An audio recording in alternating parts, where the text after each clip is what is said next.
Al Jazeera Podcasts.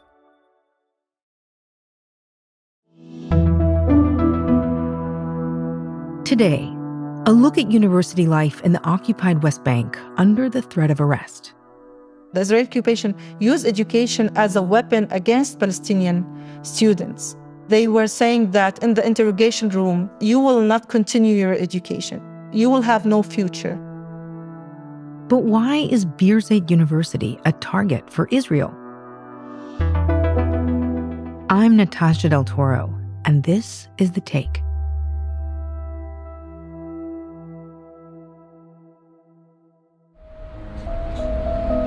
The spirit of Birzeit. A feeling that welcomes you at the university's gates. Perched on a hill near the West Bank city of Ramallah, Birzeit University is recognized as a center of Palestinian intellectual activity. Here, we shape the minds that shape the Palestinian nation. And describes itself as a thorn in the side of the occupation. Birzeit University has been subject to harassment and raids by the Israeli army for decades now. And the faculty's own staff have been subject to harassment and arrest also. However, it's the students that bear the brunt of the Israeli army's actions. To get a feel of what student life is like there, we speak to Sundos Hammad, coordinator of the Right to Education campaign at Birzeit University. The Right to Education campaign is a campaign that was emerged in the first uprising, the first intifada in Palestine, where education was considered illegal by the Israeli occupation. The group documents, researches, and raises awareness about the oppression of Palestinian students, teachers, and academic institutions under Israeli military occupation. Sundos, welcome to The Take. Tell me about the challenges that students face at Palestinian universities, and specifically Birzeit, where you're based. So living as a student in our universities is not easy at all. It's not the typical student life that we see on TV, and we witness sometimes visiting other universities abroad. Being a Palestinian and being a student in Palestine will mean that you have a daily basis of struggle. The imprisonment of the students is happening systematically. Also, the targeting of the students we have today at Birzeit University alone, we have 38 martyrs, student martyrs. And that's why Birzeit University called the Martyrs University. Martyrs, people who've been killed? Exactly, people who have been killed by the Israeli occupation. And just recently in May, on 15th of May, it was a Nakba Day, and unfortunately we have lost one of our students who is only his second year. He's called Aya Elmileik, and he was just in peaceful demonstration with the students. Unfortunately, he was killed directly by a sniper, an Israeli sniper. Unfortunately, this is only the visible violations. We have the invisible ones. That means the targeting of students on their digital spaces, online, on the social media, and the Israeli occupation targets students for their posts. And unfortunately, this is part of the charges that students can get because of their posts. So the higher the likes and shares and comments that these students have on their posts, the higher the sentence. Also on campus, their activism on site campus, they get targeted all the time, get arrested for no matter what they do, just only for being affiliated to student political parties inside campus. But this is by the Israeli occupation and by law, by the Israeli law, it's considered forbidden and illegal. And these student groups are considered terrorist groups. So students get punished and arrested if they are affiliated. And the funny thing that we have so many female and male students who got arrested for ridiculous charges. So I remember that one of the female students was arrested, and one of the charges was selling falafel inside campus. And another one was arrested for participating in a hike. We had students who got arrested for distributing cold water in a hot day. So no matter what you do inside campus, this will be criminalized, unfortunately. Sundos, so how are the Israeli military raids happening in Birzeit? Maybe you could draw a picture for us. Okay, so in the campaign, we have documented so many raids. Actually, since 2000, we have more than 21 raids on our campus, only on Birzeit University. Since last September 2023, we had 3 raids on campus. And what happened in 2018 is that a special Israeli forces, it's called al-Musta'ribin, infiltrated campus disguised as students, journalists. And they kidnapped the president of the student council at that time. His name was Omar Kiswani. He was kidnapped in the middle of the day while students were in campus. And they were shooting in the air, threatening students who get close to Omar and trying to help him. He was beaten, and this was all documented by students, by their phones. And this special forces was supported by the Israeli soldiers at the gate of the university. And that was really shocking because before all the raids happened in the middle of the night, they were breaking into the campus, breaking into the rooms of the student movement, confiscating belongings like flags, flyers, stuff like that. But after 2018, we had many raids that happened in the middle of the day while students were there. So thousands of students were marked unsafe at that moment, and the security of this campus was violated, unfortunately, and still being violated. The Israeli Army's undercover unit is as old as the occupation itself. Its members received training on how to infiltrate Palestinian communities, how to dress and talk like Palestinians. Some even entered mosques and pretended to perform prayers before carrying out their operations. They have tens of tanks and Israeli soldiers' jeeps infiltrating to campus to arrest 1 student or 2 students, just to show the students that they must fear them. And Sundos, I know that you interact with students who've been arrested. What have they told you about their experiences being arrested and in detention? So I just can't remember what was the life before the 7th of October, before this genocidal war, because what we hear from the students after they get released, and especially the students who got arrested after the 7th of October, their experience has been really shocking to me. And I have been working in the Right Education campaign for the past 12 years of my life. So I have listened to so many students and their experiences and stories inside the prison. Unfortunately, nothing is like after this genocidal war. The Palestinian prisoners generally have been targeted, tortured, and have so many types of abuse inside the prison. But for students, especially the ones who are affiliated to a certain student political party, they have been experiencing a lot of torture, sexual abuse sometimes, physical abuse. Also, they imposed starvation on these students. So when they get released and they come to our office to document the incident of the release and we talk to them, it's like they are not the same.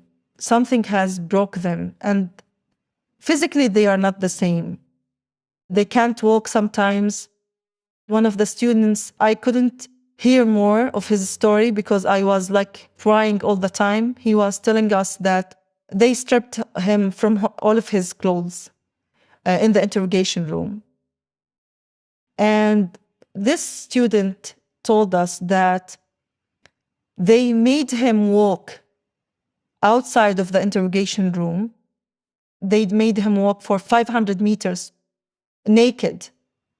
And they were all abusing him and telling him words and stuff.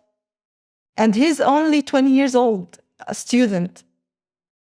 Another thing is that they use education, the Israeli occupation use education as a weapon against Palestinian students. So it's like a privilege. Anytime we can take it away from you, if you are inside prison or outside prison. So we have heard that from so many students, and they were saying that in the interrogation room, the soldier would tell him that you will not continue your education. You will have no future. What happens to the student's academic life after arrest? That's after the break.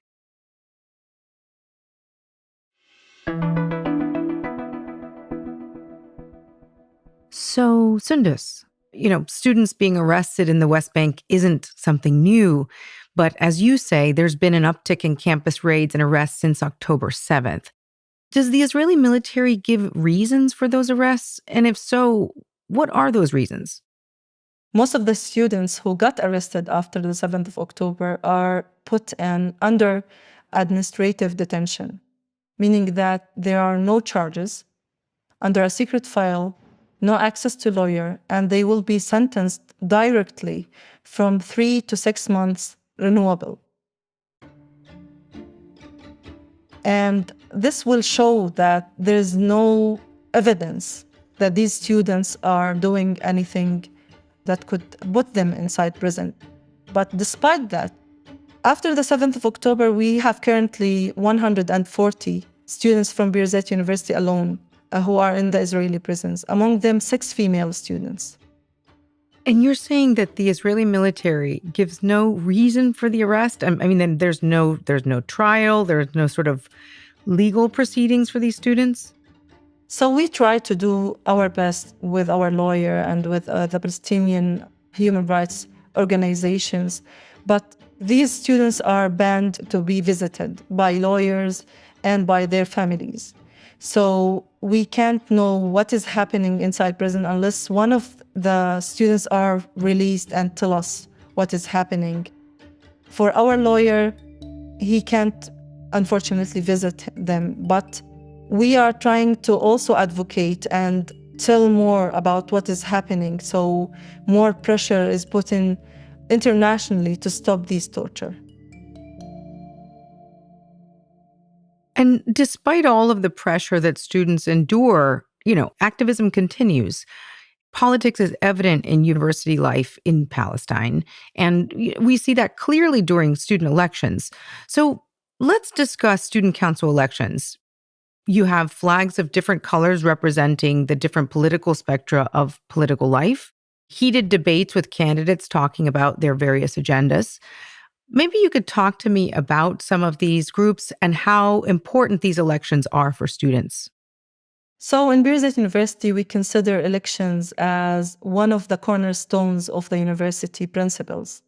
So to give that democratic space for the students to experience their right to vote and choose their representatives, that is something that the university has preserved along the years. So these political student parties are considered wings of Palestinian political parties.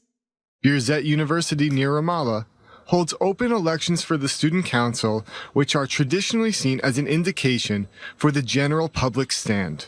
Fatah and Hamas are the primary parties represented on the council. Birzeit continually holds elections each year, and this is a major source of pride for the university. And when election times happens, it's like we call it a democratic wedding, because it doesn't belong to only the community of Birzeit University. It belongs to the Palestinian society, because we see it as a reflection of what should political life in Palestine be like. And sometimes they feel that elections inside our university is like a matrix for who shall win if there's an actual election outside of campuses between the political parties. And inside campus, people and students have taught us that they will work united. And this is something really beautiful. So, I mean, does it basically boil down to the Israeli military does not allow some students to be part of whatever political party they choose? Yes, basically, by the Israeli law, by military orders, it's considered illegal. So that's why these students are being punished because of their affiliation.